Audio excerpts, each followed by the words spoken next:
प्रेम से बोलो शिव शंकर भगवान की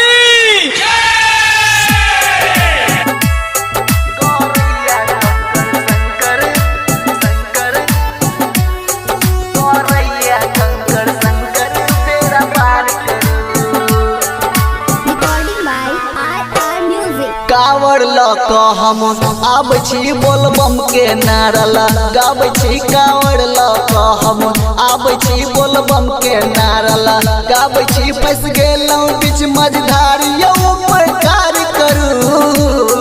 गौरैया कंकर शंकर बेड़ा पार करू। गौरैया कंकर शंकर बेड़ा पार करू।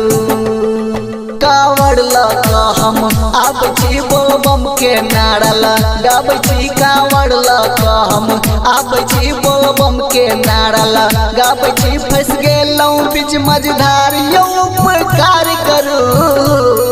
गौरैया कंकर शंकर बेड़ा पार करू। गौरैया कंकर शंकर बेड़ा पार करू।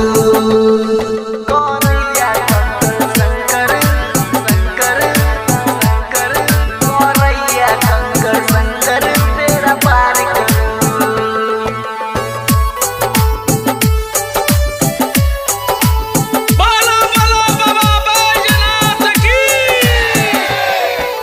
सुइया पहाड़ हमरा चढ़लो ने आप जाइए। राखै छी पैर भुइया बाबा बड़ी दुखाइया। सुइया पहाड़ हमरा चढ़लो ने आप जाइए। राखै छी पैर भुइया बाबा बड़ी दुखाइया। दूर छै अभी देव घर हम कोना एबैयो। सावन में अइ बेर जल कोना चढ़ेबैयो। कोनो करियो बाबा उपचार करू। गौरैया कंकर शंकर बेड़ा पार करू। गौरैया कंकर शंकर बेड़ा पार करू।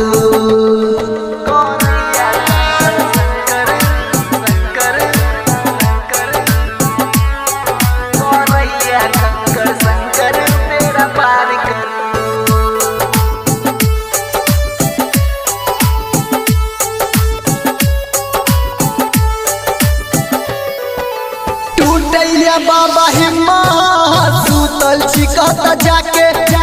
दियो ने साथ हमार गेलौं कतऽ बजाके। टूटैया बाबा हिम्मत सुतल छी कतऽ जाके। दियो ने साथ हमार गेलौं कतऽ बजाके। अहाँ बिना नहीं कटतै कठिन डगरिया यौ। राइटर राजा बनल अही के पुजरिया यौ। इंद्रदेव माही कहे विचार करू। गौरैया कंकर शंकर बेड़ा पार करू।